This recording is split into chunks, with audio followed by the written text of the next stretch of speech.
What's going on, good people? Mayor Young with Fantastic Forum here, and I get to be standing with Jonathan Yanez, and we're going to be talking about the Forsaken Mercenary series. So, Jonathan, thank you for taking the time to talk to us. Of course, thank you for showing up.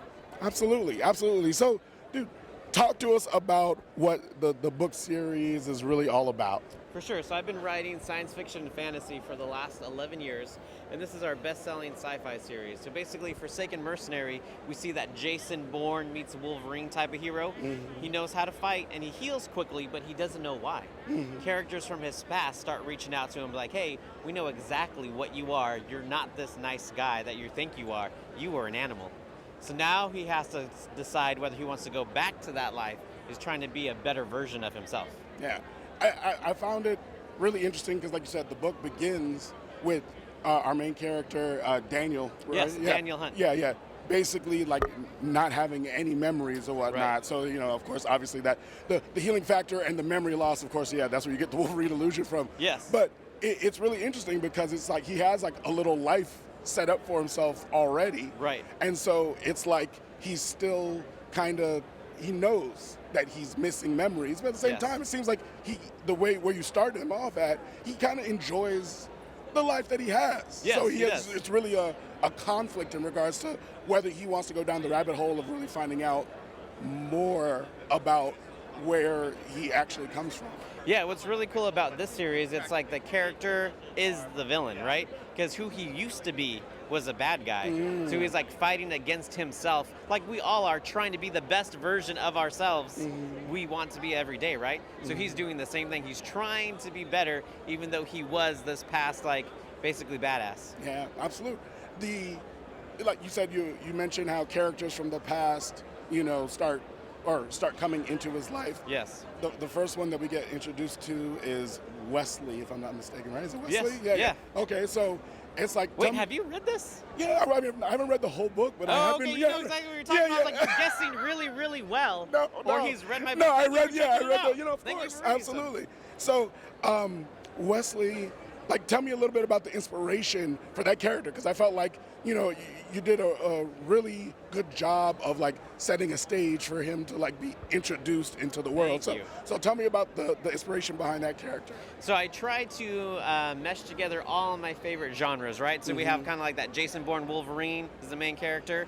We have like, do you remember Rambo, like the first Rambo? Absolutely. So Rambo had kind of like a handler, that general who came in. That's where I got the inspiration for Wesley Cage. Nice. He's kind of like the leader, this older guy who knows who Daniel was. Right. So that's where I got that. And then early on in the story, it starts off, he's at a bar. He's kind of a bouncer at a bar. Right. I love Roadhouse.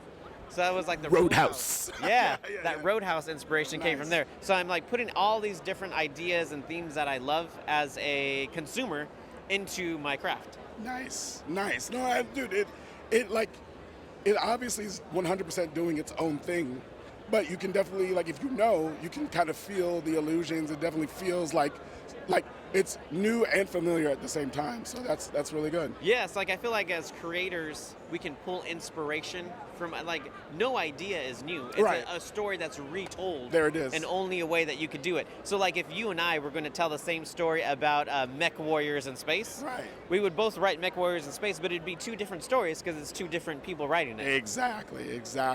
Now, how many books are in the Forsaken Mercenary series? Oh man, I've been chained to my computer for a very long time, so don't judge me. But there's 12 books in the series as of right now, and I promised my readers that I'll finish a series before I start another. So the series is complete at 12. At 12, okay, yes. Good stuff.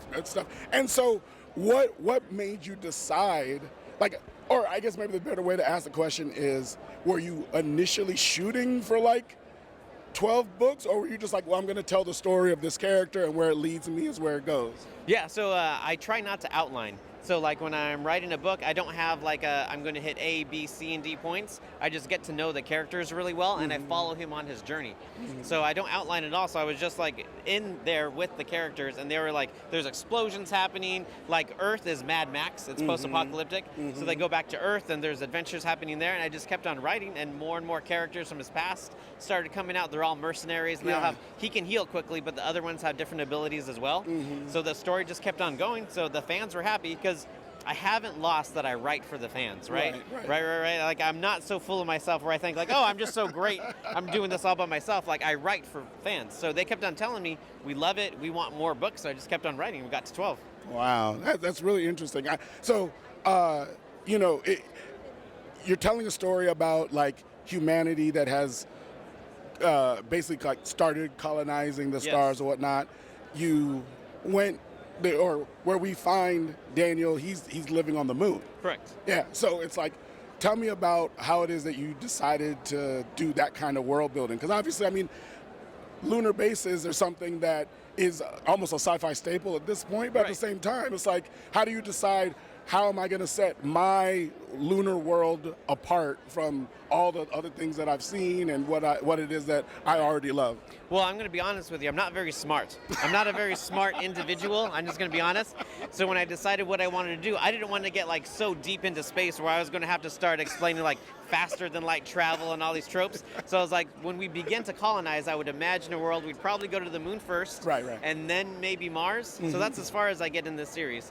So when they're colonizing different locations, I give you maybe like a few paragraphs of how they colonize the moon, and then we move on to action and adventure and a little bit of humor. So I don't go too deep into the science like Heinlein or Asimov. Those great writers went deep into the science. Yeah. So I'm more like Edgar Rice Burroughs, like Tarzan, John Carter, Morse, or it's more like action and adventure. Yeah, good stuff. How is it, like, especially considering you have 12 books in the series, how is it that you ensure that, like, say, you know, I'm fortunate I got to, you know, get my hands on the first one, and so I'm going to start from the beginning. Right. But, you know, book 4 might be someone's first novel, you know what I'm saying, or the first novel in regards to Forsaken Mercenary. How is it that you ensure that, you know, someone, if they happen to pick that book first, how that they're able to, like, continue along with the story and be okay and have like a self-contained experience? Right. So what I try to do is I follow the story of the main character and his evolution. So it's not like he's trying to get from point A to point B in 12 books. Every book he's learning more about himself, and he's struggling to be a better version of himself, versus there's something outside of him that he's trying to defeat, or maybe like an enemy, the main bad guy over 12 books that he's trying to defeat. So it's always about himself trying to be the best version, because I feel like that's you and me. Like, I mean, how many people 100%. are here? There's like 170,000 people. We're trying to be our best, nicest selves 100%. when we're in lines and we're like this and not trying to Hulk out on anybody because things are getting crazy. You know what I mean? So everybody's trying to be the best version as they can be. So I wanted to write a relatable hero where anybody could pick up any book and be like, okay, I understand who this guy is, because this guy's you and me. Yeah, I love it. So, Jonathan, man, tell the people where it is that they can find the book if they want to go ahead and dive deep into Forsaken Mercenary. Where can they find it? Yes, you can find Forsaken Mercenary on our website. It's jonathan-yanez.com. And we're actually turning this into a movie next. So we have one TV show out called Infinity System. You can watch it on YouTube. And we're doing a Kickstarter for this right now to turn this into the film next. Awesome. Look, great talking with you, Jonathan. Yes, Ladies and gentlemen, Jonathan Yanez. Thanks so much.